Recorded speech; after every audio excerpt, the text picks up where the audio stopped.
Hi, and welcome to the Archive of History.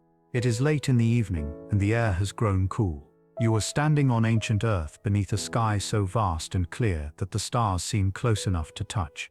There are no city lights here, no distant hum of traffic, no electric glow bleeding into the darkness.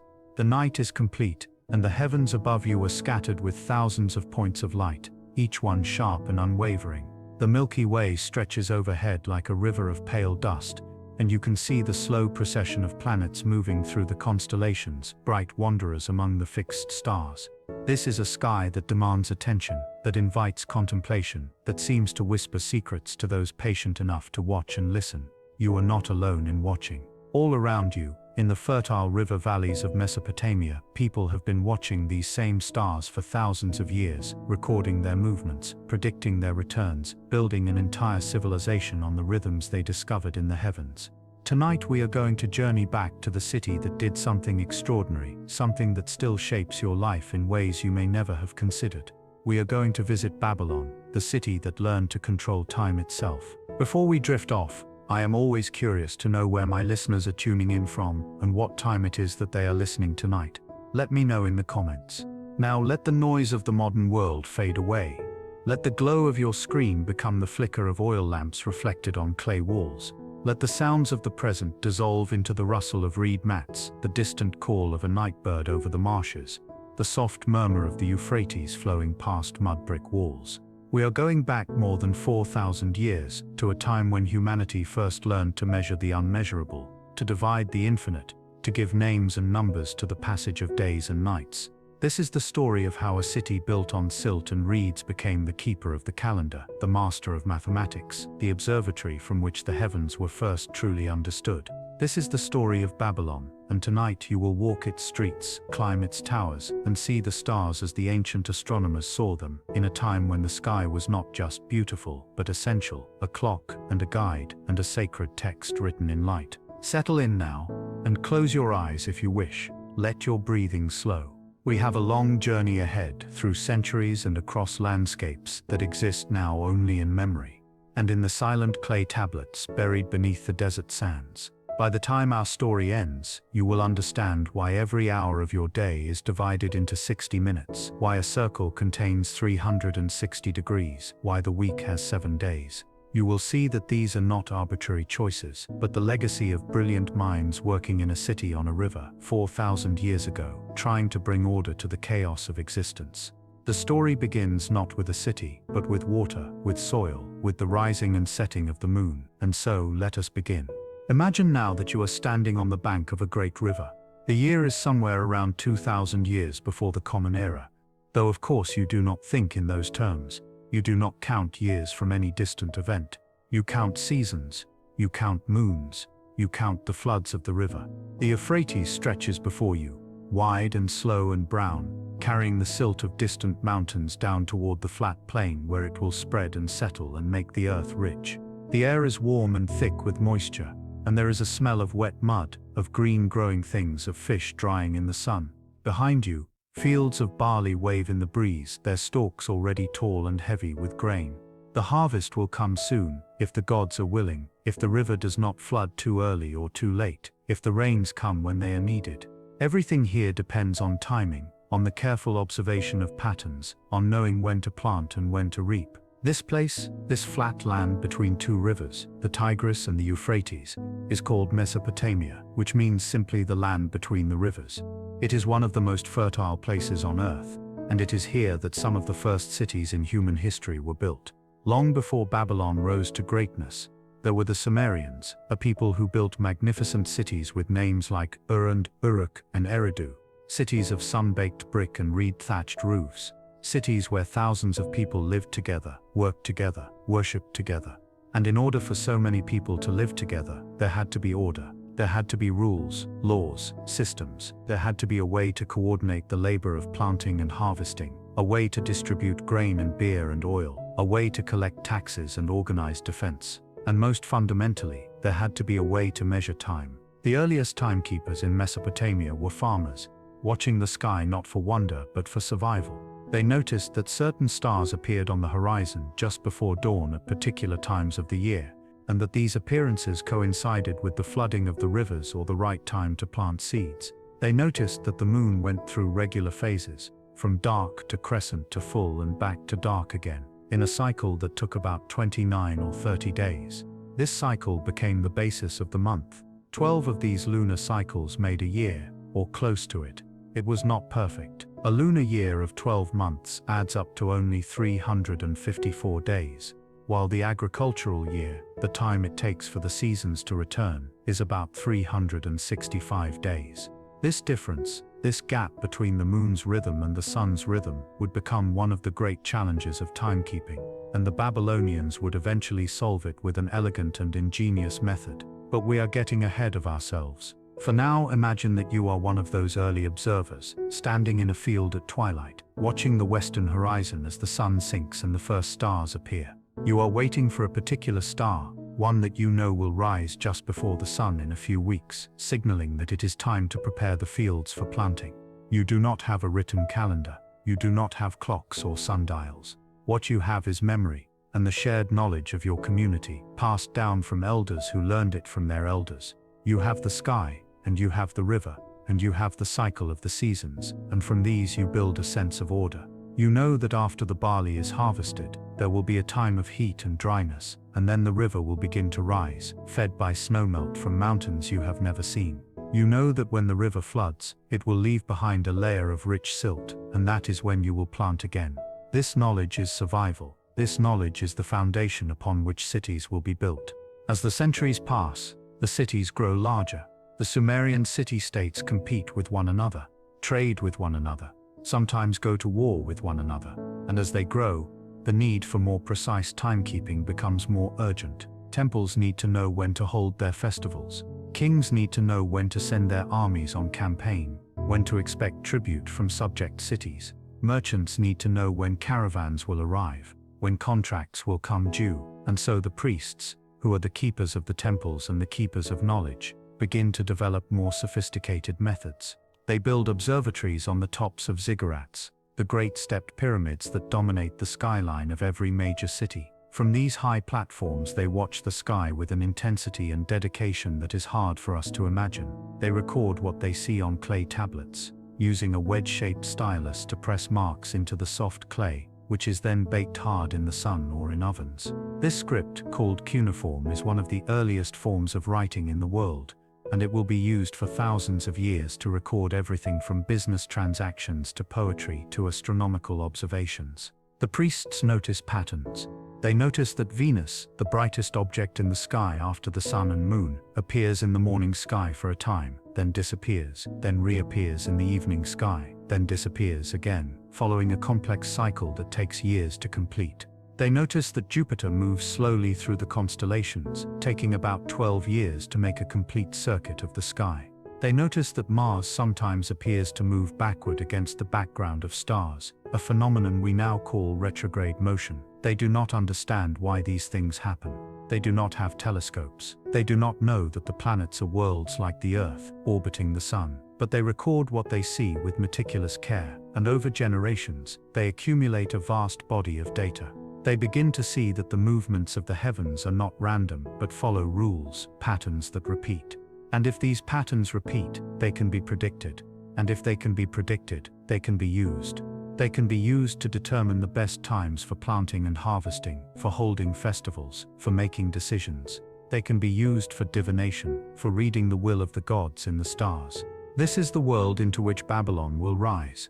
A world where the sky is not a distant abstraction, but an immediate and practical concern. A world where time is not an invisible river, but something that can be measured, divided, controlled. The story of Babylon is the story of how a city took these ancient practices, these patient observations, and refined them into something new, something that would endure long after the city itself had fallen into ruin. It is the story of the first true calendar, the first systematic astronomy, the first mathematics sophisticated enough to calculate the movements of the heavens.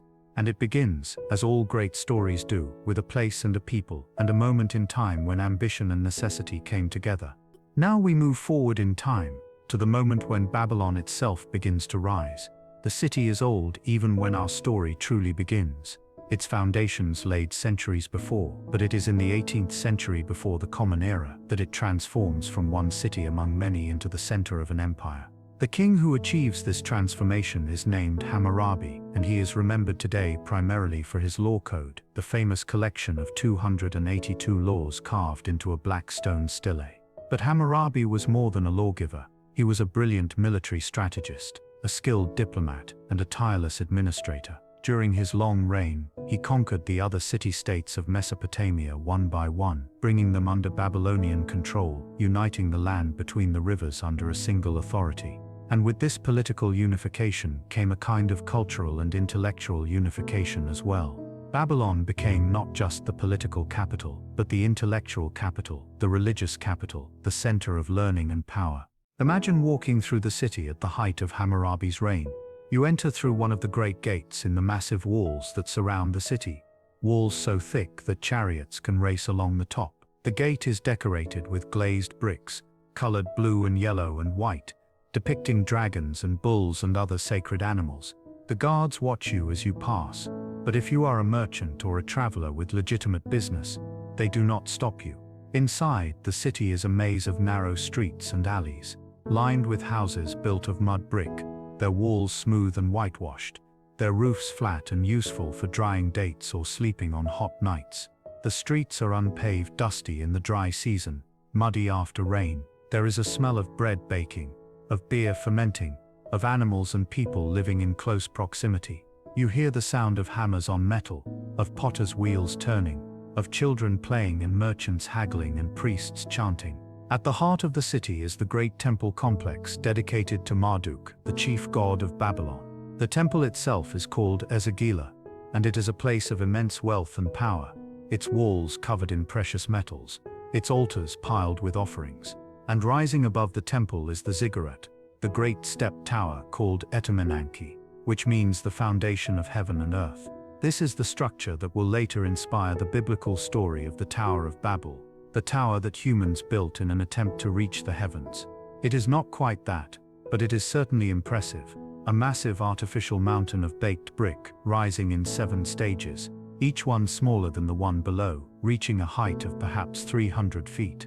At the very top is a shrine, a small temple where the god is thought to dwell and where the priests perform their most sacred rituals. But the ziggurat has another purpose as well. It is an observatory, a platform from which the priest astronomers can watch the sky without obstruction, can track the movements of the stars and planets with precision. From this high vantage point, they can see the horizon in all directions, can note exactly where the sun rises and sets at different times of the year, can observe the first appearance of the crescent moon that marks the beginning of each new month. Surrounding the temple complex is a district of scribal schools, places where young boys, sons of priests and merchants and officials, come to learn the art of writing. The education is rigorous and demanding. The students sit on the floor, clay tablets on their laps, styluses in their hands, copying out lists of words, mathematical problems, ancient myths and epics. They learn to read and write cuneiform, which is not simple. The script has hundreds of signs, each one representing a syllable or sometimes a whole word, and the same sign can have different meanings depending on context. They learn Sumerian, the ancient language of the first city-states, which is no longer spoken in daily life but is still the language of scholarship and religion, like Latin would be in medieval Europe. They learn mathematics, not for abstract pleasure but for practical purposes. They need to be able to calculate areas of fields, volumes of granaries, the interest on loans, the number of bricks needed to build a wall, and they learn astronomy. Because astronomy is intertwined with everything else, with the calendar, with religion, with the ability to predict the future. Babylon under Hammurabi is a city obsessed with order. The law code is only the most visible manifestation of this obsession. There are regulations for everything, from the price of grain to the wages of laborers to the penalties for theft and assault. And underlying all of this is the calendar. The system that tells people when to plant and when to harvest, when to pay their taxes and when to celebrate their festivals, when contracts begin and when they expire. The calendar is not just a tool, it is a framework for life, a way of organizing society, a manifestation of the king's power and the priest's wisdom. And it is this calendar, refined and perfected over the centuries by generations of Babylonian scholars, that will be Babylon's greatest gift to the world. The Babylonian year, like the years of the earlier Sumerians, is based on the cycles of the moon. Each month begins with the sighting of the new crescent moon in the western sky just after sunset. This is not an automatic calculated event. It requires actual observation.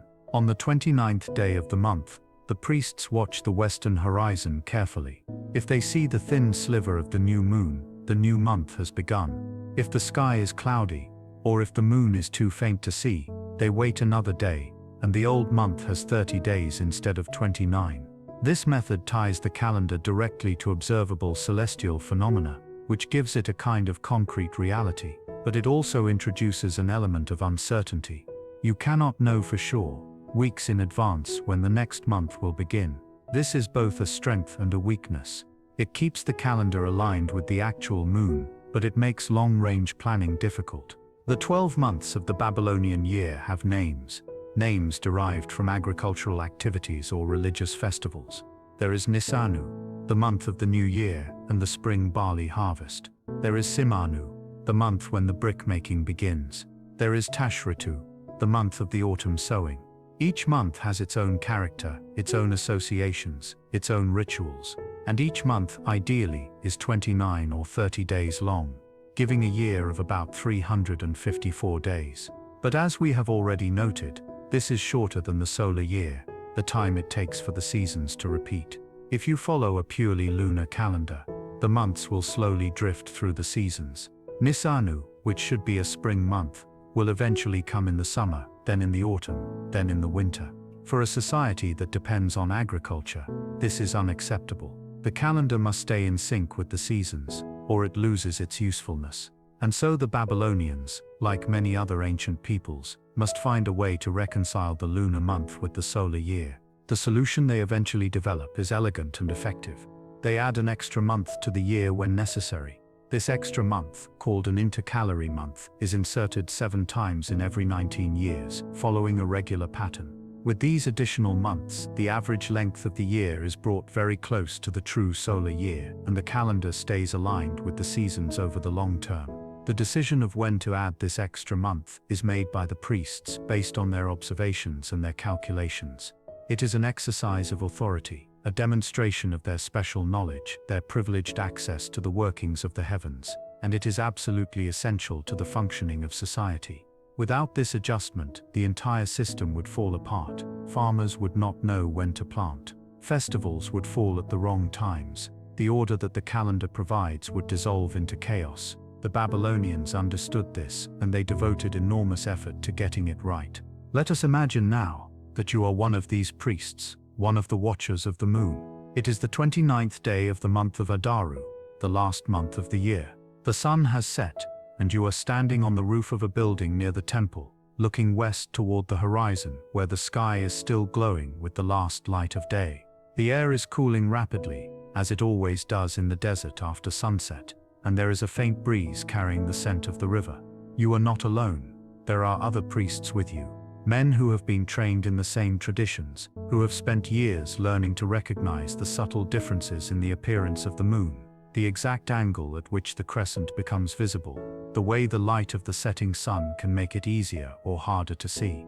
You are all watching intently, your eyes focused on the point where the moon should appear if the new month is to begin tonight. And then, there it is.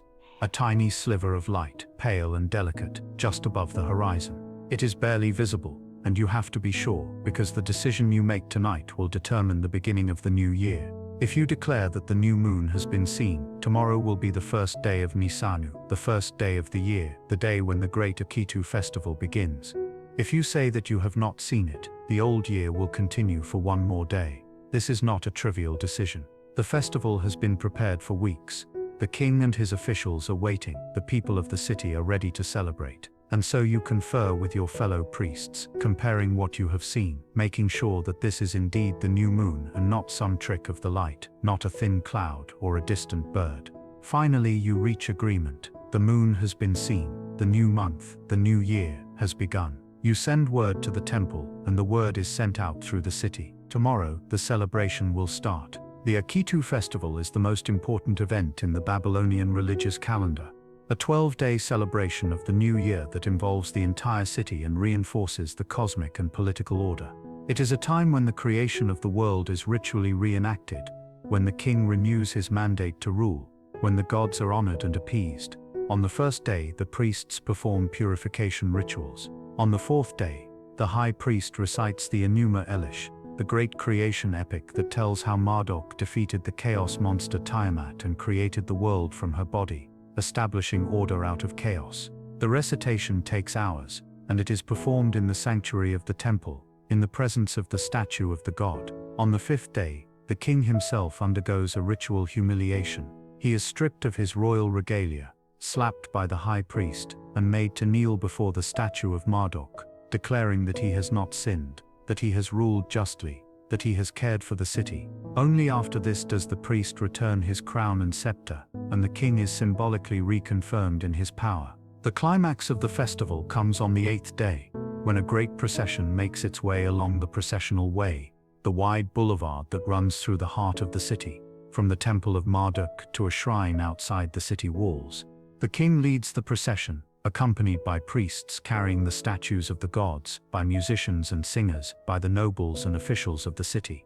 The streets are lined with people, and the air is filled with chanting and the smell of incense. This is a moment when the entire social order is made visible and celebrated, when the relationship between the gods, the king, and the people is renewed and reaffirmed. And it is all governed by the calendar, by the careful observation of the moon, by the knowledge of the priests. Without the calendar, there could be no Akitu festival, no regular cycle of renewal, no structured time within which society could function. But the calendar is not just for festivals. It governs every aspect of life in Babylon. Consider the farmers in the fields surrounding the city. They must know when to plow, when to plant, when to irrigate, when to harvest. If they plant too early, before the rains have softened the soil, the seeds will not germinate. If they plant too late, the crop will not mature before the heat of summer. The calendar tells them when the time is right. It is based not just on the moon, but on generations of accumulated knowledge about the relationship between the lunar months and the agricultural seasons. The priests have recorded this knowledge on tablets, lists that specify what tasks should be performed in each month. In Nisanu, plant the barley. In Ireru, weed the fields and prepare the irrigation channels. In Simanu, make bricks and repair the walls before the summer heat makes the work unbearable. This is practical, applied astronomy, knowledge translated into action. And consider the merchants who travel the trade routes that connect Babylon to distant lands, to the cedar forests of Lebanon, to the copper mines of Anatolia, to the cities of the Indus Valley. These merchants operate on contracts, agreements that specify when goods will be delivered, when payment is due, when loans must be repaid. These contracts are dated according to the calendar, by the day of the month and the year of the king's reign. A contract might say, on the 15th day of Simanau, in the 10th year of King Hammurabi, I agree to deliver 100 jars of oil in exchange for 3 talents of silver. The contract is witnessed, sealed, and filed away in the archives, and when the date arrives, the obligation must be fulfilled.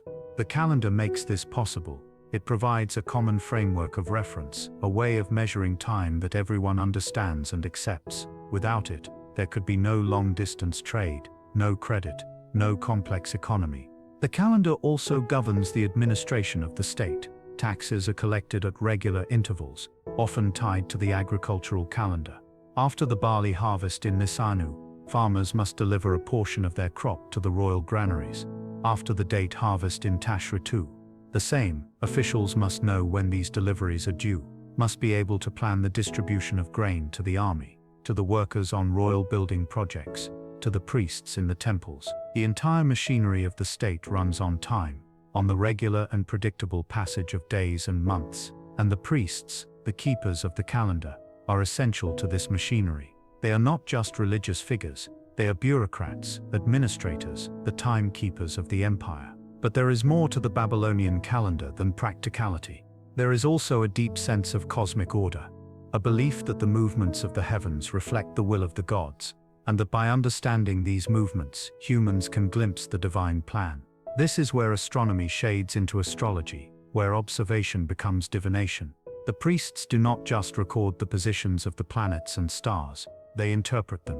They look for omens, for signs of what is to come. A lunar eclipse is a portent of disaster for the king. The appearance of Venus in a particular constellation might signal a good harvest, or a war, or a plague.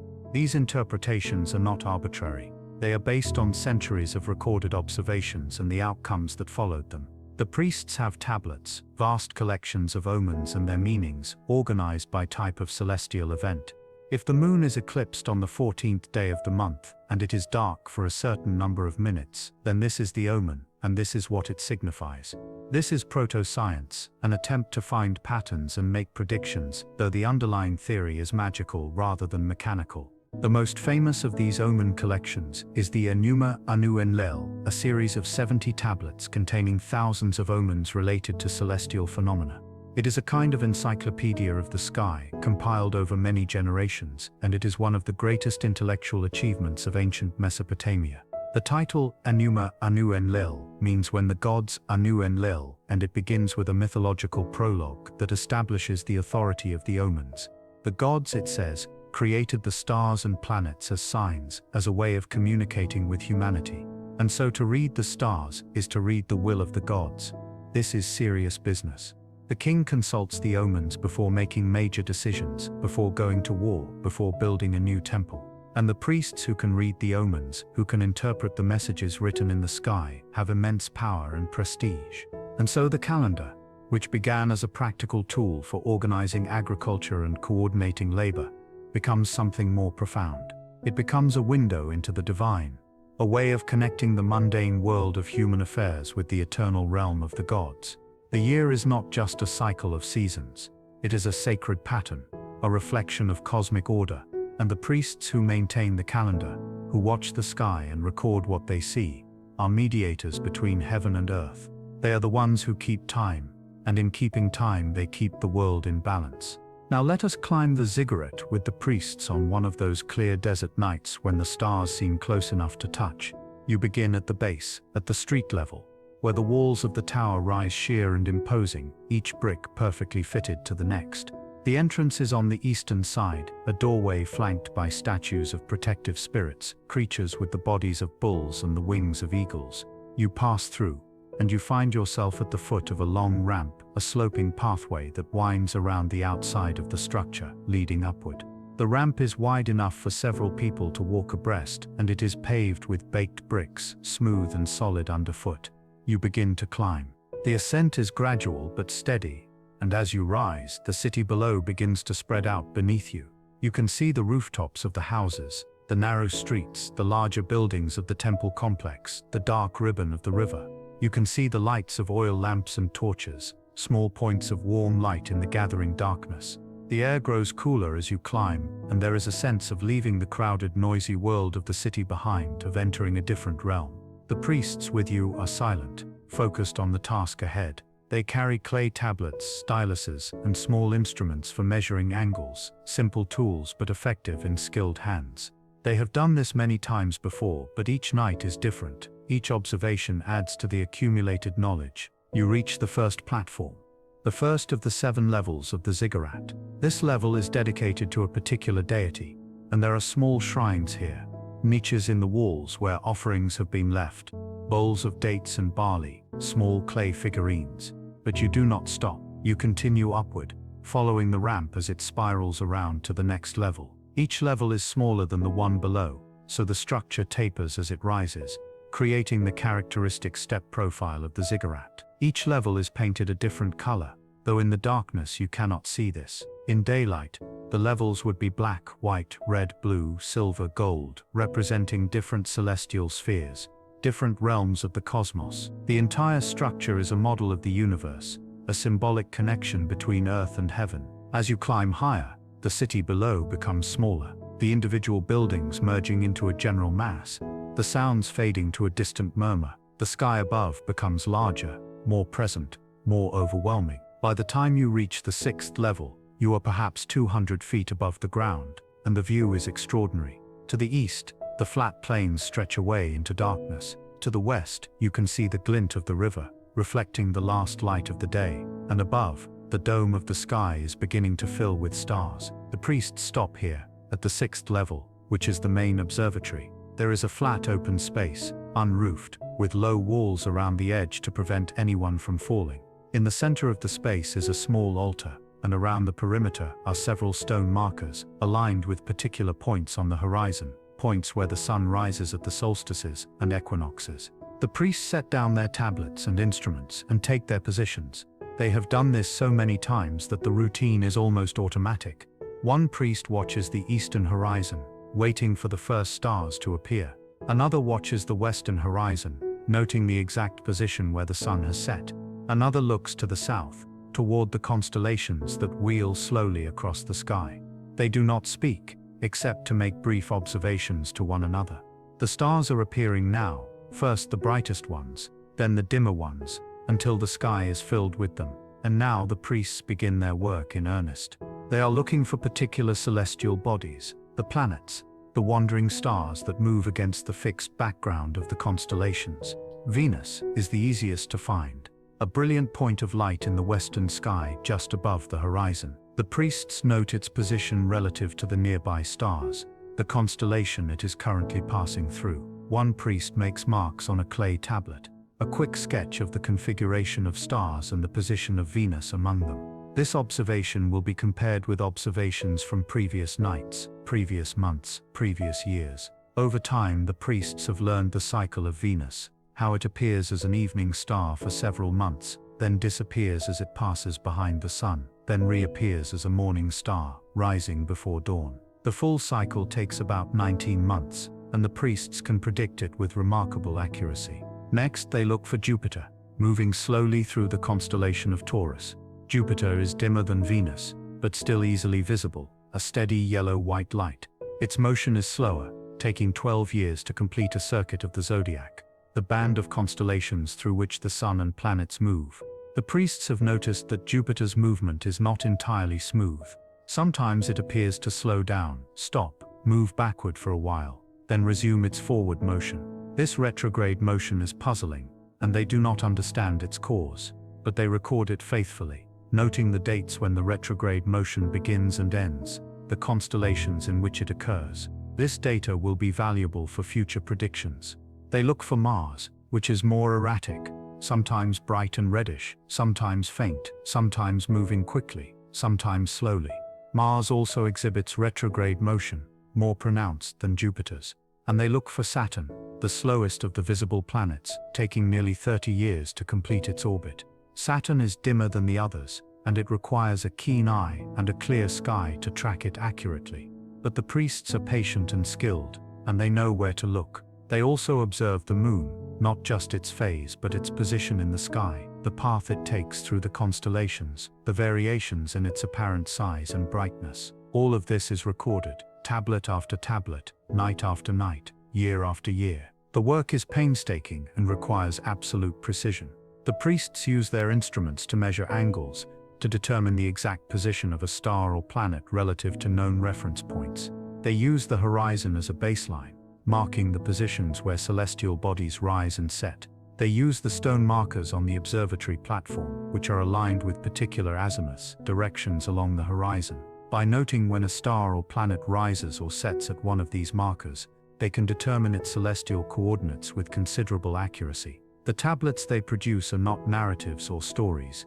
They are data tables, lists of observations, dry and technical to our eyes, but immensely valuable. These tablets are the raw material from which knowledge is built, the foundation of Babylonian astronomy. But the priests are not content merely to record.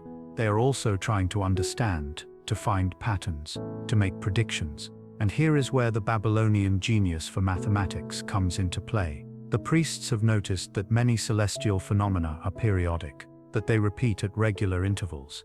The phases of the moon repeat every 29.5 days.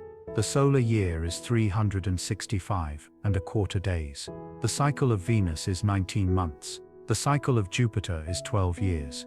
By recognizing these periods, the priests can predict when certain events will occur. They can predict when the new moon will appear, when Venus will be visible, when an eclipse might happen, and they develop mathematical techniques for making these predictions more accurate. The most important of these techniques is the use of arithmetic sequences and cycles. The priests notice that certain intervals recur with great regularity, and they exploit this regularity to build predictive models. For example, they know that lunar eclipses occur in a pattern called the Saros cycle, a period of 18 years and 11 days. If there is a lunar eclipse on a particular date, there will likely be another eclipse one Saros cycle later, at approximately the same time of year and with similar characteristics. This is not a perfect predictor, because the conditions are not exactly the same each time, but it is remarkably effective. The priests compile lists of past eclipses and use them to predict future ones. These predictions are valuable for omens and for planning. A king might delay a military campaign if an eclipse is predicted, since eclipses are often seen as bad omens. The priests also develop sophisticated methods for calculating the positions of the planets. They use what are called ephemerides, tables that give the predicted position of a planet for each day or each month. These tables are based on mathematical models that assume the planets move with periodic variations in speed. The models are not based on a physical understanding of why the planets move as they do. The priests do not know about elliptical orbits or gravitational forces, but they are very good at finding numerical patterns in the data and using those patterns to make predictions. The ephemerides are accurate enough to be useful for navigation, for astrology, for coordinating religious festivals. They are one of the great achievements of Babylonian science. As the night deepens, the priests continue their observations. They watch as the constellations wheel slowly across the sky, following the rotation of the earth, though of course they do not think of it in those terms. To them it is the celestial sphere that rotates, carrying the stars around the fixed earth. They watch as the moon, now several days past new, climbs higher in the southern sky, its crescent fattening night by night. They note the presence of any unusual phenomena, a meteor streaking across the sky, a comet faint and ghostly in the east, a conjunction of planets when two or more planets appear very close together. All of these are recorded, all are potential omens, and as they work, they are aware of the continuity of their tradition. They are part of a lineage that stretches back centuries, to the earliest Sumerian astronomers, and they hope that it will continue for centuries more. The knowledge they are accumulating is not for their own lifetimes alone. It is for future generations, for priests who will come after them, who will read their tablets and build on their work. The clay tablets are archives, libraries of the sky, and the ziggurat is both temple and observatory, a place where the sacred and the scientific are one and the same. As the stars wheel overhead and the night grows late, the priests finally complete their observations, gather their tablets, and descend the ramp, returning to the world below, carrying with them the knowledge of the heavens. Now let us turn our attention from the stars themselves to the numbers used to describe them, for this is where the Babylonians made one of their most enduring contributions to human knowledge.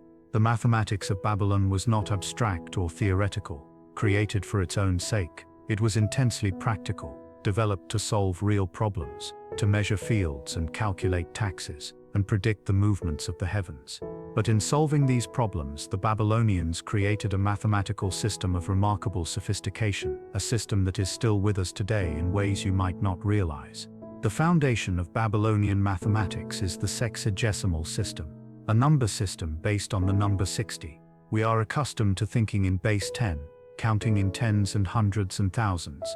This seems natural to us, probably because we have 10 fingers, but the Babylonians chose a different base, and their reasons for doing so reveal a deep practical wisdom.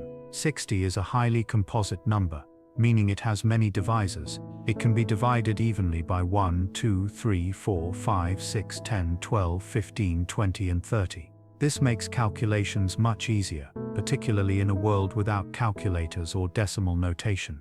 If you need to divide something into halves, thirds, quarters, fifths, or sixths, 60 is far more convenient than 10. The sexagesimal system is used consistently throughout Babylonian mathematics and astronomy. When the Babylonians write numbers on their clay tablets, they use a positional notation similar to our own, but based on powers of 60 rather than powers of 10. A number like 61 is written as 1 times 60 plus 1, just as in our system we would write it as 6 times 10 plus 1. The notation is compact and efficient, and it allows for the representation of very large numbers and very small fractions. This is essential for astronomical calculations, where you might need to express the length of a year to a precision of fractions of a day, or the position of a planet to fractions of a degree. The division of the circle into 360 degrees is a direct consequence of the sexagesimal system. 360 is 6 times 60, a round number in base 60, and it is close to the number of days in a year, which makes it convenient for calendrical calculations. Each degree is divided into 60 minutes, and each minute into 60 seconds, again using the base 60 system. This is why today, even though we use base 10 for almost everything else, we still measure angles and time using these ancient Babylonian units. When you look at a clock and see that an hour is divided into 60 minutes, and a minute into 60 seconds, you are using a system invented in Babylon more than 4,000 years ago. The choice of 360 degrees for a circle is not arbitrary, but neither is it inevitable. Other ancient cultures used different divisions. The Egyptians divided the circle differently. The Indians used a system of nakshatras, lunar mansions, that divided the sky into 27 or 28 parts. But the Babylonian system, because of its mathematical elegance and its adoption by the Greeks and later by Islamic scholars, became the standard for Western civilization. And so, when you navigate using a compass, when you use a protractor to measure an angle, when you describe the position of a star in terms of degrees, you are using Babylonian mathematics. The Babylonians also understood fractions in a way that was sophisticated for their time. In the sexagesimal system, fractions are expressed as series of divisions by 60, similar to how we express decimal fractions as divisions by 10. A fraction like 1/2 is 30/60ths, or simply 30 in the next position to the right, just as in our system. 1/2 is 5/10ths, or 0.5. This allows for very precise calculations. The Babylonians could work with fractions of fractions, calculating to many decimal places, or rather, many sexagesimal places. This precision was essential for their astronomical work, where small errors could accumulate over time and lead to inaccurate predictions. Consider the length of the year. The Babylonians knew that the solar year was approximately 365¼ days. But through careful observation over many years, they refined this estimate, determining the length of the year to a precision of several decimal places, or rather, several sexagesimal places. They expressed this as so many days, so many 60ths of a day, so many 3600ths of a day, and so on. This level of precision allowed them to keep their calendar aligned with the seasons over the long term, to predict eclipses accurately, to calculate the positions of the planets. It was a triumph of observation and calculation, a demonstration that human reason could penetrate the mysteries of the cosmos. The Babylonians also developed techniques for solving what we would call algebraic problems. Though they did not have algebraic notation as we know it, they solved problems by a kind of trial and error, guided by geometric intuition. For example, they could find the length of the side of a square given its area, or the dimensions of a rectangle given its area and perimeter. They had tables of squares and cubes, tables of reciprocals, all calculated to many places, which they used as aids in their computations. These tables were copied and recopied by scribal students, passed down from generation to generation, and they are among the most numerous of the surviving clay tablets. One of the most famous Babylonian mathematical tablets is known as Plimpton 322, a small clay tablet now housed in Columbia University. It contains a table of numbers that, when analyzed, reveals a deep understanding of what we call Pythagorean triples, sets of 3 numbers that satisfy the equation a squared plus b squared equals c squared. The tablet lists 15 such triples, organized in a way that suggests the Babylonians had a general method for generating them. This is more than 1,000 years before Pythagoras, and it shows that the Babylonians were not just practical calculators but also theoretical mathematicians, interested in the properties of numbers for their own sake. But let us return to the practical applications, for it is in the application of mathematics to astronomy that the Babylonians truly excelled. The calculation of planetary positions, the prediction of eclipses, the determination of the calendar, all of these required mathematical sophistication of a high order. The priests had to be able to add and subtract large numbers, to multiply and divide fractions, to work with cycles and periods that spanned years or even centuries. And they had to do all of this without the benefit of modern notation or computational tools. Their only tools were their clay tablets, their styluses, and their minds. Let us imagine a priest sitting in a small chamber in the temple, a tablet on his lap, a stylus in his hand, working through a calculation. He is trying to predict the date of the next lunar eclipse. He knows that eclipses follow the Saras cycle, 18 years and 11 days. He consults his archives, finding the tablet that records the last eclipse of this type. He notes the date, expressed in terms of the Babylonian calendar, the day of the month, the year of the king's reign. He adds 18 years to the date, then adds 11 days. But the calendar is lunar, so he must account for the intercalary months that have been added during those 18 years. This is not a simple addition. He must know how many intercalary months were added, which months they were, how they affect the total count of days. He works through the calculation carefully, checking and rechecking his arithmetic. He also knows that the Saras cycle is not exact. Eclipses do not repeat perfectly. The time of day will be different. The geographic location where the eclipse is visible will be different. So he must apply corrections, adjustments based on more detailed observations and more refined mathematical models. He consults other tablets, tables of eclipse magnitudes, tables of the moon's varying speed, tables of the positions of the lunar nodes, the points where the moon's orbit crosses the plane of the Earth's orbit around the sun, though of course he does not describe it in those terms. He incorporates all of this information into his calculation, and finally, he arrives at a prediction. On such and such a day, in such and such a month, there will be a lunar eclipse visible from Babylon, beginning at approximately such and such a time. This prediction is then recorded on a tablet and delivered to the king. The king will take it seriously. He may alter his plans, postpone a campaign, perform additional rituals to avert any evil portended by the eclipse. The prediction may or may not turn out to be accurate. Eclipses are difficult to predict precisely, and the Babylonian methods, though sophisticated, were not perfect. But more often than not, the prediction is close enough.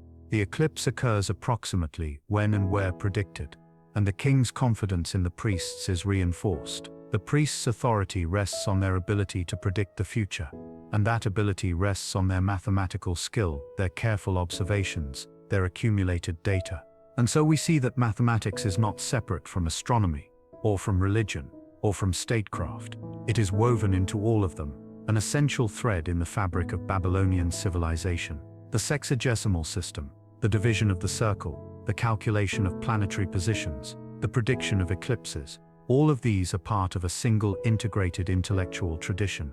And this tradition, born in the temples and observatories of Babylon, will be passed on to the Greeks, to the Arabs, to the Europeans, and ultimately to us. When you check the time on your watch, when you measure an angle with a protractor, when you use degrees of latitude and longitude to navigate, you are participating in a tradition that began on the clay tablets of Babylon, in the minds of priests who climbed ziggurats to watch the stars, and who counted in base 60. Now let us descend from the abstractions of mathematics and astronomy, and return to the streets of Babylon, to see how the calendar shaped the lives of ordinary people, not just priests and kings, but farmers and merchants, craftsmen and laborers, men and women and children, going about their daily business. The calendar is not just a theoretical construct, it is a lived reality, a framework within which life is organized, experienced, and given meaning. Imagine that you are a farmer, and it is the beginning of the month of Nisanu, the first month of the year.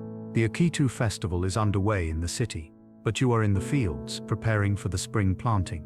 The winter rains have softened the ground, and the river is beginning to rise with the snowmelt from the distant mountains. This is the time when the earth is ready to receive seed, when the conditions are right for germination and growth. You do not need a priest to tell you this. You can see it in the soil, feel it in the air, but the calendar confirms what you already know, and it gives you a sense of order, a sense that you are part of a larger pattern. You plow the field with a wooden plow pulled by oxen, turning the soil in long, straight furrows. The work is hard and slow, and the sun is already warm on your back, even in the early morning. You have barley seed in a bag slung over your shoulder, and as you walk behind the plow, you scatter the seed into the furrows, a handful at a time, in a rhythm as old as agriculture itself. You are doing what your father did, and his father before him, what farmers have done in this land for thousands of years. The calendar tells you when to do it, and tradition tells you how. As the weeks pass, you watch the field anxiously. The seeds germinate, and tiny green shoots appear, pushing up through the soil. You irrigate the field, opening channels to let water from the river flow between the rows of plants. The water must be managed carefully. Too much and the roots will rot, too little and the plants will wither. The calendar helps you here as well, telling you when the dry season will begin, when you must conserve water, and when you can be more generous. The growth of the barley is tied to the cycle of the months. By the month of Iraru, the second month, the plants are knee-high, their leaves are vibrant green. By Simanu, the third month, they are as tall as your waist, and the heads are beginning to form, each one packed with kernels. And then comes the harvest, in the month of Dewuzu, the fourth month, at the height of summer. This is a critical time, a race against the heat and the pests. If you wait too long, the grain will over-ripen and fall to the ground. If you harvest too early, the kernels will not be fully developed. The calendar guides you, but you also rely on your own judgment, on the appearance of the grain, the feel of the heads in your hand. You gather your family and your neighbors, and together you move through the field with sickles, cutting the stalks close to the ground, bundling them into sheaves. The work is exhausting, and the heat is oppressive, but there is also a sense of satisfaction, of accomplishment. The harvest is the culmination of months of labor, the moment when the risk and the effort are rewarded. The sheaves are carried to the threshing floor, a flat circular area of packed earth, and there they are beaten with flails to separate the grain from the chaff. The grain is then winnowed, tossed into the air so that the wind can blow away the lighter chaff, while the heavier grain falls back to the ground. This is dusty, tiring work, but it is essential. The grain must be clean before it can be stored or sold. And when the winnowing is done, you measure your harvest, calculating how much you have, how much you must deliver to the temple as a tithe, how much to the king's granaries as tax, how much you can keep for your own family's needs, how much you can sell in the market. All of this is recorded, and the records are dated according to the calendar, so that there is no dispute, no confusion. The calendar also governs the rhythm of religious life, not just the great festivals like Aketu, but the smaller, more frequent observances that mark each month. On the first day of each month, when the new crescent moon is sighted, there are offerings to be made, prayers to be said. On the seventh day, the day of the first quarter, there are additional rituals. On the 15th day, the day of the full moon, the temples are filled with worshippers, and there is music and incense and chanting. These are not optional activities, they are obligations, part of the social and religious fabric of Babylonian life. To neglect them would be to court the displeasure of the gods, to risk bad luck, poor harvests, illness. And the calendar structures personal life as well. Marriages are contracted on auspicious days, days chosen by consulting the omens and the calendar. A wedding might be held on the first day of a favorable month, or on a day when certain planets are in favorable positions. The contract specifies the dowry, the bride price, the obligations of each party, and it is dated, sealed, and witnessed. If there is a dispute later, the date on the contract will be crucial in determining who is right and who is wrong. Similarly, loans and debts are tied to the calendar. A merchant might lend you silver, and the contract will specify that you must repay it by such and such a day in such and such a month. If you fail to repay on time, there are penalties, interest charges, the possibility of having your property seized or even being sold into slavery. The calendar is not just a neutral measure of time, it is a mechanism of social control, a way of enforcing contracts, of maintaining order. Consider the life of a merchant, someone who deals in trade, who buys and sells goods, who travels the roads and rivers connecting Babylon to other cities. For this merchant, the calendar is essential. He needs to know when caravans will arrive, when ships will depart, when markets will be held. He operates on contracts, agreements that specify delivery dates, payment terms, penalties for delays. His entire business depends on the regularity and predictability of the calendar. If the calendar were unreliable, if months started at random times, if the year drifted unpredictably through the seasons, his business would collapse. He could not plan, could not make commitments, could not trust his partners. But the calendar is reliable. It is maintained by the priests who watch the sky with care, who add intercalary months when necessary, who ensure that the months stay aligned with the seasons, and so the merchant can operate with confidence. He can contract to deliver a shipment of cedar wood from Lebanon in the month of Arasamnu, knowing that the month will arrive at approximately the same time each year, that the weather will be suitable for travel, that his partners will be expecting him. He can borrow silver in Nisanu and promise to repay it in Tashratu after the autumn harvest, knowing that there will be enough time to make a profit on his ventures. The calendar makes commerce possible, and commerce makes Babylon wealthy. And wealth in turn supports the institutions that maintain the calendar. The temples are rich, funded by tithes and offerings and royal grants. The priests who watch the sky are well-fed and well-housed, supported by the community they serve. The scribal schools train new generations of astronomers and mathematicians, ensuring that the knowledge is preserved and transmitted.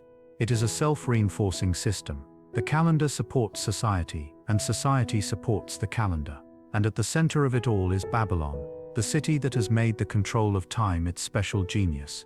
But the calendar does more than just organize practical activities. It also gives meaning to time. It creates a sense of continuity and identity. The year is not just a succession of days. It is a story, a narrative with a beginning, a middle, and an end. It begins with Nisanu and the Akitu festival, the celebration of creation and renewal. It moves through the agricultural cycle, the planting and the harvest, the dry season and the rainy season. It includes festivals and fasts, days of celebration and days of solemn reflection. And then it ends, and a new year begins, and the cycle repeats. This gives people a sense of stability, a sense that the world is orderly and predictable, that the gods are in their heavens and all is well. And when the year turns, when the new moon of Nisan appears in the western sky, there is a collective sigh of relief, a feeling that time has been renewed, that the cosmic order has been reaffirmed. The king has been confirmed in his power, the gods have been honored, the fields have been planted, and the city can look forward to another year of prosperity and peace. This is the gift of the calendar, not just the ability to measure time, but the ability to give time a structure, a rhythm, a meaning. And it is a gift that Babylon gives to the world, a gift that will endure long after the city itself has fallen into dust. Let us return once more to the ziggurat, that great artificial mountain at the heart of Babylon, and consider it not just as an observatory, but as a sacred space, a place where the earthly and the divine meet.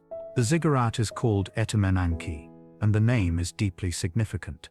It means the foundation of heaven and earth, the point where the two realms connect, where gods and humans can communicate. This is not metaphorical. For the Babylonians, the ziggurat is a real and functional link between the mortal world and the realm of the gods, and its architecture reflects this cosmic significance. The structure rises in 7 stages, each stage representing a different celestial sphere, a different level of the cosmos. The lowest level, the base, is painted black, representing the underworld, the realm of darkness and the dead. The second level is white, representing the earth and the moon. The third is red, representing Mars and the fires of war. The fourth is blue, representing Jupiter and the heavens. The fifth is silver, representing Venus, the evening and morning star. The sixth is gold, representing the sun, the great light of day. And the seventh, the topmost level, is painted in the colors of the rainbow, representing the highest heaven, the dwelling place of the gods. To climb the ziggurat is to climb through the layers of the universe, to move from the profane world of the street to the sacred realm of the temple at the summit. And at the very top, on the 7th level, is a small temple, a shrine dedicated to Marduk, the chief god of Babylon. This is not the main temple, which is Esagola, down at ground level. This is a special, intimate space, reserved for the most sacred rituals, for the moments when the god is thought to descend from heaven and dwell among his people. The temple is small, perhaps only a single room, but it is richly decorated, its walls covered in gold and lapis lazuli, its floor paved with precious stones. There is an altar and a bed, because according to Babylonian belief, Marduk comes to this place to rest and to unite with his consort, the goddess Sarpanitu. This is a sacred marriage, a ritual reenactment of the union of heaven and earth, of the divine and the mortal. The high priest is the only person allowed to enter this sanctuary.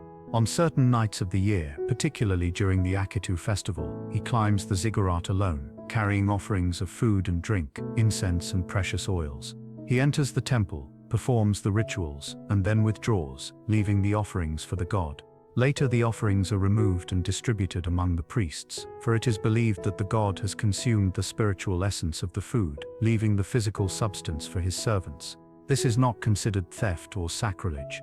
It is part of the economy of the sacred, the circulation of goods between the divine and the human. But the ziggurat is not only a religious structure, it is also, as we have seen, an observatory.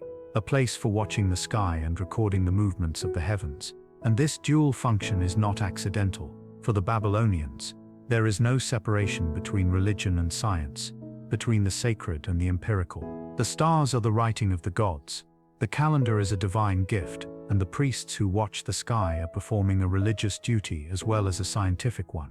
To observe the heavens is to read the will of the gods, to seek guidance, to maintain the cosmic order. Consider the view from the top of the ziggurat on a clear night.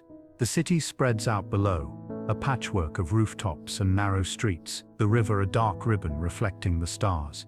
The countryside beyond is flat and dark, fading into the distance, but above, the sky is alive with light.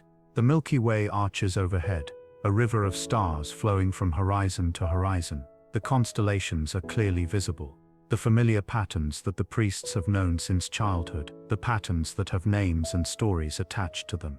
There is the Bull of Heaven, the constellation we call Taurus. There is the Scorpion, the constellation Scorpius. There is the Great Wagon, the constellation we call Ursa Major, the Big Dipper. Each of these has a place in Babylonian mythology. Each is associated with particular gods and particular stories.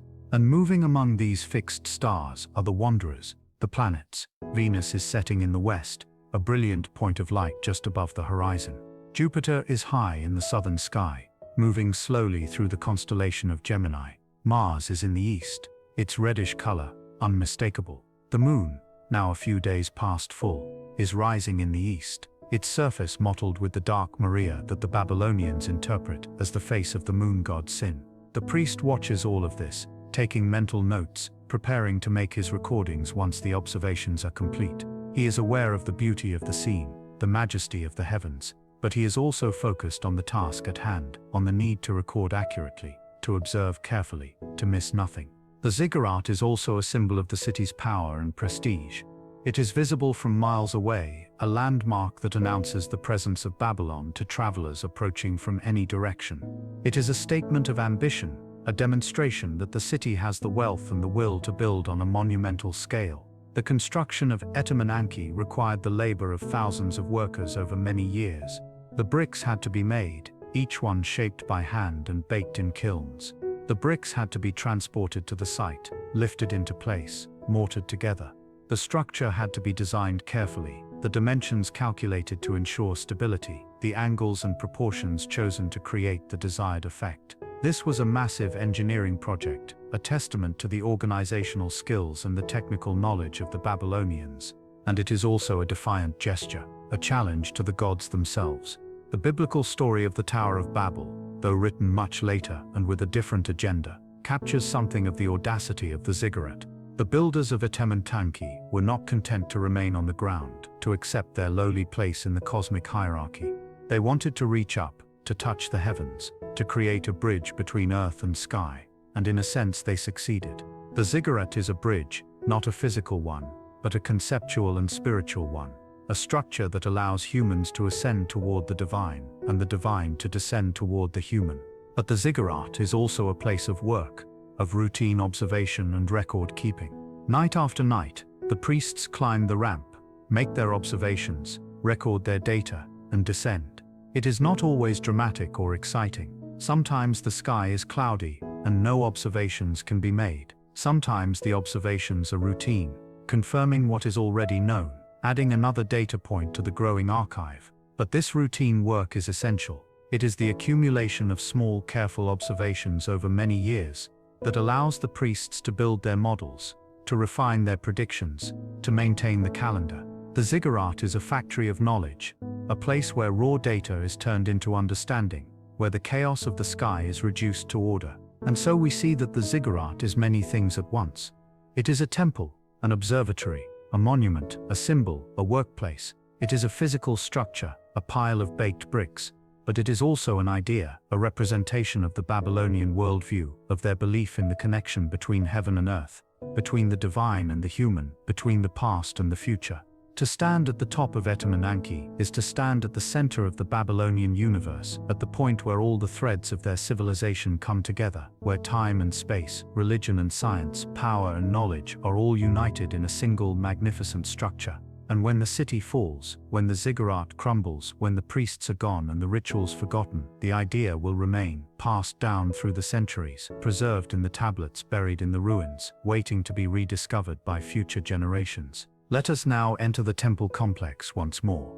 But this time we are not climbing to the heights. We are descending into the cool, dim chambers beneath the temple, where the archives are kept, where the accumulated knowledge of generations is stored on thousands of clay tablets. This is the library, the memory of Babylon, the repository of everything the priests have learned about the heavens, about mathematics, about the world. And it is here, in these quiet, dusty rooms, that the true work of scholarship takes place, the patient study of the past, the synthesis of data, the transmission of knowledge from one generation to the next. The tablets are stored on wooden shelves that line the walls, each tablet labeled with a brief description of its contents, written in the same cuneiform script that covers the tablet itself. There are tablets recording astronomical observations, the positions of planets on particular nights, the dates of lunar and solar eclipses, the appearances of comets and meteors. There are tablets containing mathematical tables, lists of squares and square roots, reciprocals and products, all calculated with painstaking care.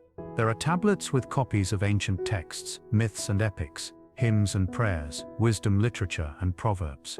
There are tablets recording business transactions, loans and sales, contracts and receipts, each one dated and witnessed. And there are tablets containing the Great Omen series, the Enuma Anu Enlil and others, the massive collections of celestial omens and their interpretations. Imagine a young scribe, perhaps 15 or 16 years old, sitting in one of these chambers, a tablet on his lap, a stylus in his hand.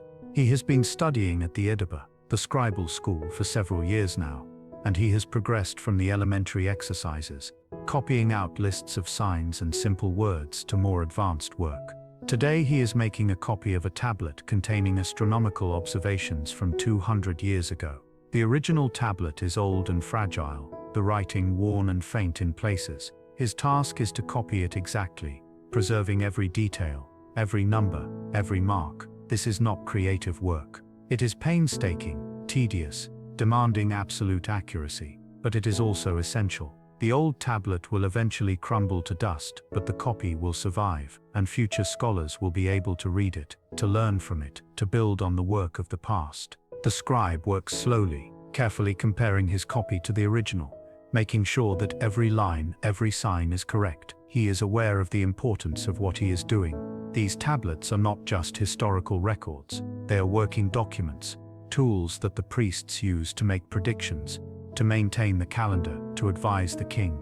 An error in copying could lead to an error in calculation, which could lead to a false prediction, which could have serious consequences. And so he checks and rechecks, and when he is finished, he will submit his work to his teacher, who will examine it critically, pointing out any mistakes, demanding corrections. This is how knowledge is preserved, through the diligent work of scribes, the unsung heroes of Babylonian civilization. The process of training a scribe is long and rigorous. It begins in childhood, when a boy is sent to the Edinburgh by his father, who hopes that his son will have a better life than he did, that he will escape the hard labor of the fields or the workshop and become a man of learning, a man of status. The education is not free. The father must pay fees, must provide gifts to the teacher, must support his son while he is learning, and the learning is hard. The boy must memorize hundreds of cuneiform signs, must learn to read and write Sumerian and Akkadian, must study mathematics and astronomy and law. He is beaten if he makes mistakes, if he is lazy or inattentive. The discipline is harsh, but the goal is to produce a skilled professional, someone who can be trusted with important tasks, someone whose work is accurate and reliable. And as the years pass, the boy becomes a young man, and his skills improve. He moves from copying simple texts to more complex ones, from basic calculations to advanced mathematics. He begins to specialize, perhaps in astronomy, perhaps in law, perhaps in temple administration. If he shows particular aptitude, he may be chosen to join the priesthood, to become one of the watchers of the sky, one of the keepers of the calendar. This is a great honor, and it comes with significant responsibilities. The priest astronomer is not just a scholar. He is a servant of the gods, a guardian of the cosmic order, a link between heaven and earth.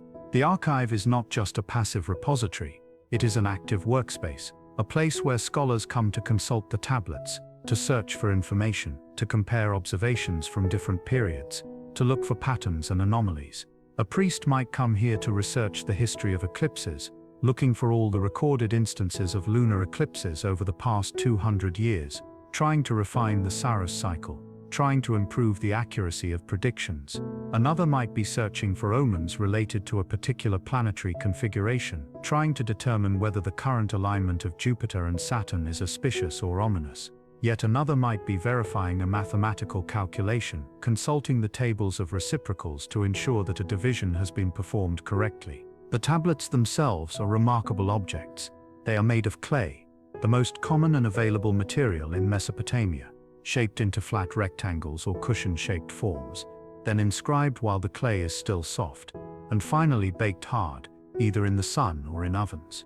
The baking process is crucial. An unbaked tablet can be erased and reused, which is useful for student exercises, but important documents must be preserved permanently, and that requires baking. The baked tablets are surprisingly durable. They can survive for thousands of years, buried in the ground, resistant to water and decay. This is why so many have been found by archaeologists, why we know as much as we do about Babylonian civilization. The clay tablet is the perfect medium for a hot, dry climate, far more durable than papyrus or parchment, which would deteriorate quickly in such conditions. The library is organized, though not in the way a modern library would be. There are no card catalogs, no decimal classification systems. Instead, the tablets are grouped by type and by subject, and there are indexes, lists of the tablets in each collection, which help scholars find what they are looking for.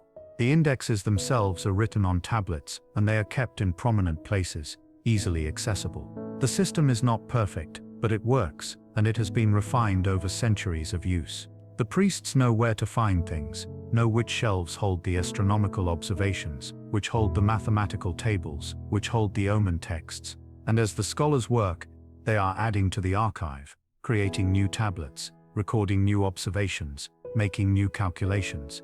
The library is a living, growing entity, not a static collection of ancient texts. Each generation adds its own contributions, builds on the work of the previous generation, corrects errors, refines methods, extends the range of knowledge. This is how scientific progress happens, not through sudden breakthroughs, but through the slow, patient accumulation of data and the gradual improvement of techniques. The Babylonians may not have had the scientific method as we understand it today. They may not have conducted controlled experiments or formulated testable hypotheses, but they were doing something similar, something that was in its own way profoundly scientific. They were observing, recording, analyzing, predicting. They were seeking patterns in nature, trying to understand the regularities of the cosmos, trying to bring order to the apparent chaos of the heavens. And the knowledge they accumulated in these archives, the knowledge preserved on these clay tablets, will not be lost. When Babylon falls, when the city is conquered and the priests are scattered, the tablets will remain buried in the ruins, and in time they will be found, excavated, deciphered, studied. The Babylonian astronomical observations will be used by Greek astronomers, by Islamic scholars, by European scientists. The sexagesimal system will be adopted and will become standard for measuring angles and time. The mathematical techniques will be refined and extended. The calendar will be adapted and improved. The work of these anonymous scribes toiling in the dim chambers beneath the temple will have a lasting impact on the world, an impact that they themselves could never have imagined. They were preserving knowledge for the future, and the future has rewarded their diligence by remembering them, by honoring their achievements, by building on the foundation they laid. And now we must speak of endings, for all civilizations, no matter how great, eventually decline and fall. Babylon is no exception. The city that controlled time itself could not escape the passage of time, could not avoid the forces of history that would eventually overwhelm it. The decline is not sudden, it is gradual. A slow fading rather than a dramatic collapse, but it is inevitable, and by the middle of the first millennium before the Common Era, it is clear that Babylon's days as a great power are numbered. The first great blow comes in 539 before the Common Era, when the Persian king Cyrus the Great conquers Babylon. The city does not fall in a siege or a battle. It is taken almost without resistance, through a combination of military strategy and internal betrayal. Cyrus is a shrewd and pragmatic conqueror. He does not destroy the city or massacre its inhabitants. Instead, he presents himself as a liberator, a restorer of order, and he is careful to respect Babylonian customs and traditions. He visits the temple of Marduk, makes offerings to the god, and declares himself the rightful king of Babylon, chosen by Marduk himself. This is a clever political move, designed to win the support of the priests and the people, and it largely succeeds. Under Persian rule, Babylon becomes a provincial capital, no longer the center of an independent empire, but an important city within a much larger empire that stretches from the Mediterranean to India. The city remains prosperous, its position on the trade routes ensures its continued wealth, and the Persians are generally tolerant rulers, allowing the Babylonians to maintain their own language, their own religion, their own customs. The temples continue to function, the priests continue their observations, the calendar continues to be maintained, but the political autonomy is gone, and with it, some of the city's pride and sense of identity. And then 2 centuries later, comes Alexander the Great, the young Macedonian conqueror who defeats the Persian Empire and claims Babylon as part of his own vast domain. Alexander is fascinated by Babylon. He sees it as a jewel, a city of legendary wealth and culture, and he plans to make it his capital, the center of his new empire that will unite East and West. He visits the city, inspects the Great Walls and the ziggurat, consults with the priests, and gives orders for the restoration of the Temple of Marduk. But Alexander's grand plans are never realized. He dies in Babylon in 323 before the Common Era, at the age of only 32, possibly of fever, possibly of poison, and his empire immediately begins to fracture. Babylon becomes part of the Seleucid Empire, ruled by one of Alexander's generals and his descendants. The Seleucids are Greek, and they bring Greek culture and Greek ideas to Babylon. Greek becomes the language of administration, and Greek philosophy, Greek science, and Greek art begin to influence Babylonian intellectual life. But the influence goes both ways. The Greeks are impressed by Babylonian astronomy and mathematics, and they study the Babylonian tablets, translate them, incorporate Babylonian knowledge into their own systems. The great Greek astronomers, men like Hipparchus and Ptolemy, will build on the foundation laid by the Babylonians, using their observations, their mathematical techniques, their understanding of celestial cycles. But the city itself is in decline. The center of power has shifted. The Seleucids build a new capital, Seleucia, on the Tigris, just a short distance from Babylon, and many of the inhabitants of Babylon move to the new city, seeking opportunities, seeking patronage. The old city is still inhabited, the temples still function, but it is no longer the vibrant, thriving metropolis it once was. The ziggurat, Itamananki, begins to fall into disrepair. The massive structure requires constant maintenance, and without the resources of a wealthy, independent state, the maintenance is neglected. Parts of the structure collapse and are not rebuilt, the ramps become overgrown, the walls crumble, the painted surfaces fade and peel. By the time of the Common Era, Babylon is largely abandoned. The great city that once controlled time, that once dominated the trade routes of the ancient world, is now a ruin, a shadow of its former self. Travelers who visit the site report seeing immense mounds of rubble, the remains of the walls and the ziggurat, but no functioning city, no thriving population. The river has shifted its course, leaving the old city dry and desolate. The wind blows across the empty streets, the sand drifts against the crumbling walls, and the silence is profound. The priests are gone, the scribes are gone, the astronomers who once climbed the ziggurat to watch the stars are gone. The knowledge they accumulated is buried beneath the rubble, waiting to be rediscovered. But the legacy of Babylon does not disappear. It is carried on by the peoples who came after, by the Persians, the Greeks, the Romans, the Arabs. The Babylonian calendar, though eventually replaced by other systems, influences the development of calendars throughout the region. The sexagesimal system, the division of the circle into 360 degrees, the division of the hour into 60 minutes. These are adopted by the Greeks and become standard in Western civilization. The mathematical techniques developed in Babylon, the methods for solving algebraic problems, the tables of squares and reciprocals, these are studied and refined by later mathematicians. And the astronomical observations, the thousands of tablets recording the positions of planets and stars, the dates of eclipses, the cycles and periods, these are consulted by Greek and Islamic astronomers, who use them to develop their own theories and models. The Islamic scholars of the medieval period, working in cities like Baghdad and Damascus, are particularly diligent in preserving and extending Babylonian knowledge. They translate the old tablets, they study the methods, they incorporate Babylonian astronomy into their own sophisticated systems. And when European scholars, during the Renaissance, begin to rediscover the learning of the ancient world, they encounter Babylonian knowledge indirectly, through the works of Greek and Arab scholars. The influence is often unacknowledged, often unrecognized, but it is there woven into the fabric of Western science and mathematics. And so, though Babylon itself is gone, though the city has fallen into ruin and the priests have disappeared, the knowledge they created survives. The calendar they maintained, the mathematics they developed, the astronomical observations they recorded, all of these continue to shape the way we measure time, the way we navigate, the way we understand the cosmos. The legacy of Babylon is not written in stone monuments or in the ruins of great buildings. It is written in the invisible structures of our daily lives, in the hours and minutes we use to measure our days, in the degrees we use to measure angles, in the cycles of the year that govern our calendars. Babylon gave the world the gift of order, the gift of time made measurable and predictable, and that gift has endured for more than 4,000 years.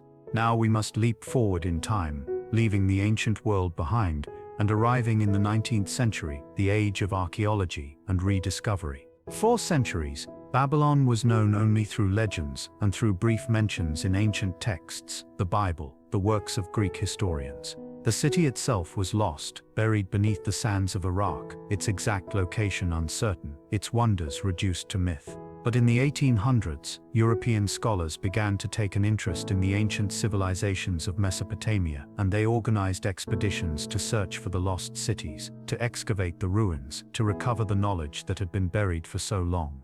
The work began slowly, tentatively. The first excavators were often treasure hunters rather than scientists, interested in finding spectacular artifacts that could be sold to museums or private collectors.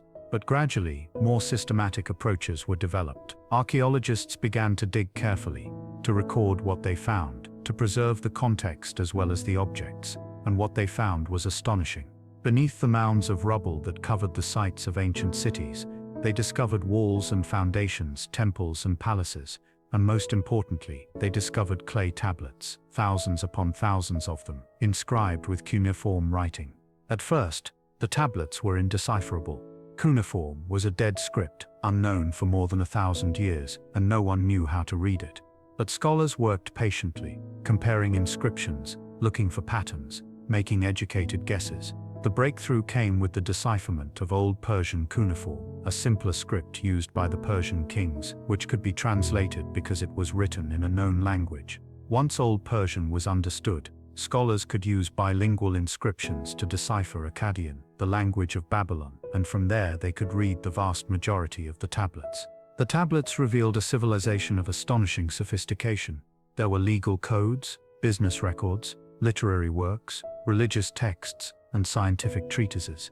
And among the most important were the astronomical tablets, the records of centuries of careful observation, the tables of planetary positions, the eclipse predictions, the mathematical calculations. These tablets showed that the Babylonians were not primitive or superstitious, as many 19th century scholars had assumed, but were serious, skilled astronomers and mathematicians, working with sophisticated methods and achieving remarkable results. Imagine a scholar in the late 1800s sitting in a museum study room, a clay tablet on the desk before him, a lamp casting a pool of light. The tablet is old, its surface worn, but the cuneiform signs are still legible, pressed deep into the clay all those centuries ago. The scholar is painstaking, working through the text sign by sign, consulting dictionaries and grammars, comparing this tablet to others already translated. And slowly the meaning emerges. This is a record of observations of the planet Venus, recorded over a period of 21 years during the reign of a king named Amisaduqa.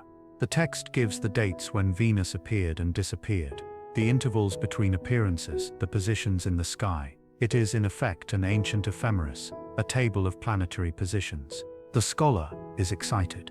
This is direct evidence of Babylonian astronomical practice, not second-hand reports from Greek or Roman authors, but the actual data, the actual records kept by the priests on the ziggurat. He makes careful notes, prepares a translation, and publishes his findings in a scholarly journal. Other scholars read his work, examine the tablet, offer corrections and refinements. and gradually, a picture emerges of what Babylonian astronomy was really like, how it was practiced, what methods were used, what results were achieved. This is the process of rediscovery, slow and painstaking, but ultimately rewarding. As more tablets are excavated and translated, the picture becomes clearer and more detailed. Scholars discover the Enuma Anu Enlil, the Great Omen series, and they realize the extent to which astronomy and divination were intertwined in Babylonian culture. They discover mathematical tablets, including Plimpton 322, and they see that Babylonian mathematics was far more advanced than anyone had imagined. They discover astronomical diaries, detailed records of celestial phenomena observed night after night, year after year, covering several centuries. These diaries are invaluable for modern astronomers, who can use them to study long-term changes in the orbits of planets, to verify ancient eclipse predictions, to reconstruct the history of the solar system. The excavations also reveal the physical remains of Babylon itself, the walls and gates, the processional way, the foundations of the Ziggurat et Menanke. The German archaeologist Robert Koldewey conducts extensive excavations in the early 1900s, uncovering large sections of the city, including the famous Ishtar Gate, decorated with glazed bricks depicting dragons and bulls, which is now reconstructed in a museum in Berlin.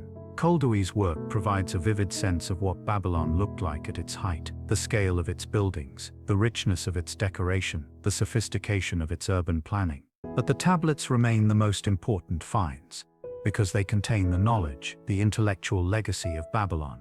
And as scholars study the tablets, they begin to appreciate the full extent of that legacy. They see that the sexagesimal system, which seems so arbitrary to modern students, is actually a brilliant and practical choice, that the division of the circle into 360 degrees is a Babylonian innovation that has endured for millennia.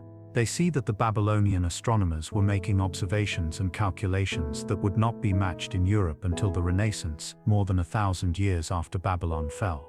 They see that Babylonian mathematics included methods and techniques that would be rediscovered independently by later civilizations. The rediscovery of Babylon is not just an archaeological achievement. It is also a humbling reminder of the depth and richness of ancient civilizations, of the fact that our own knowledge is built on foundations laid long ago by people we will never know, working in places that are now ruins. The clay tablets are a kind of time capsule, a message from the past, and the message is clear. Humanity has been trying to understand the world, to measure time, to order the cosmos, for as long as we have been human. The Babylonians were not the first, and they were not the last, but they were among the most successful, and their achievements deserve to be remembered and honored. Today, the tablets are scattered in museums around the world, in London and Berlin, in New York and Paris, in Baghdad and Istanbul. Scholars continue to study them, to translate texts that have never been read in modern times, to make new discoveries, to refine our understanding of Babylonian culture. And as new techniques are developed, such as three-dimensional scanning and computer analysis, even more information can be extracted from the tablets. The surface of a tablet might reveal erasures or corrections, traces of earlier drafts, marginal notes added by later scribes. All of this adds to our knowledge, deepens our appreciation of the complexity and sophistication of Babylonian intellectual life. And the work is far from finished. There are still many sites in Iraq that have not been excavated, many tablets that have not been translated, many questions that remain unanswered. The story of Babylon is still being written, still being uncovered, tablet by tablet, layer by layer, and each new discovery adds another piece to the puzzle, another detail to the picture of this extraordinary civilization that learned to control time and left a legacy that still shapes our world. And now, as our journey through time draws to a close, let us return once more to the place where we began, standing beneath the stars on a clear night, looking up at the vast expanse of the heavens. But we are no longer in ancient Babylon. We are here, in the present, in our own time. And yet as we look up, we are seeing the same stars that the Babylonian priests saw 4,000 years ago. The constellations have shifted slightly, due to the slow wobble of the Earth's axis, a phenomenon called precession, but they are recognizable, the same patterns, the same bright points of light. And as we look at those stars, we can reflect on what we have learned, on the journey we have taken. We have seen how a civilization born in the silt of a river valley, a people with no natural resources except mud and reeds, built a great city and learned to control time itself. We have seen how they developed a calendar based on the cycles of the moon and how they refined that calendar, adding intercalary months to keep it aligned with the seasons. We have seen how they watched the sky with patient dedication, recording the movements of planets and stars, accumulating data over centuries, building a body of astronomical knowledge that was unmatched in the ancient world.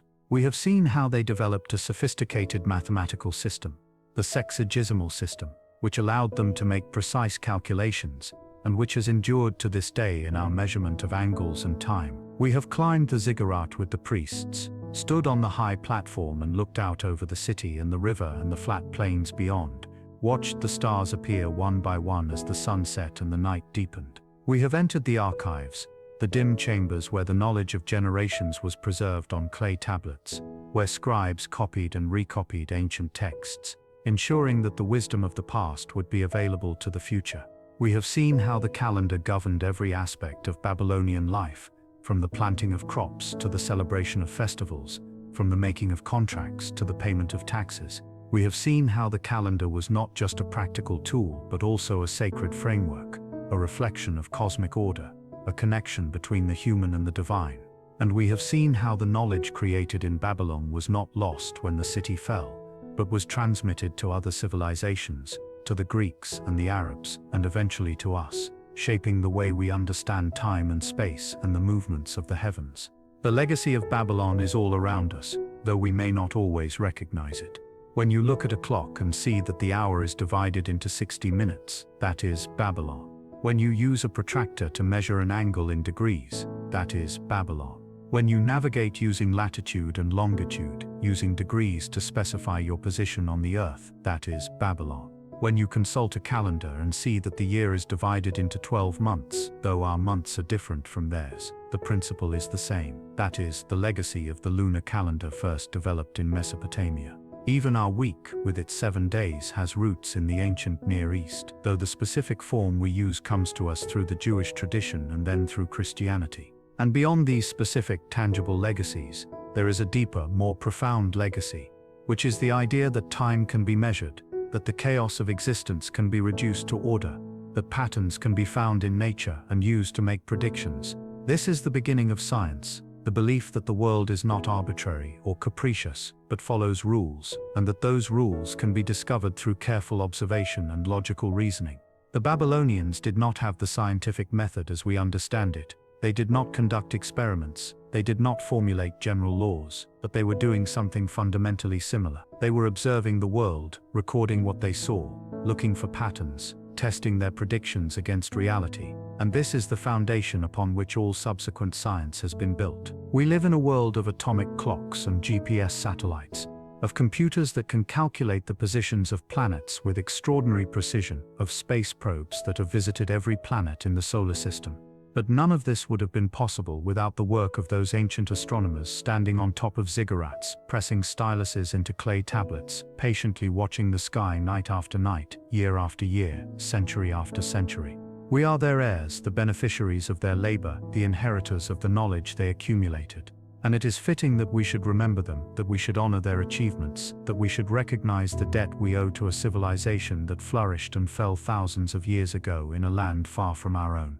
As we stand beneath the stars, we can imagine the priests of Babylon standing in the same position, looking up at the same sky, filled with the same sense of wonder and the same desire to understand.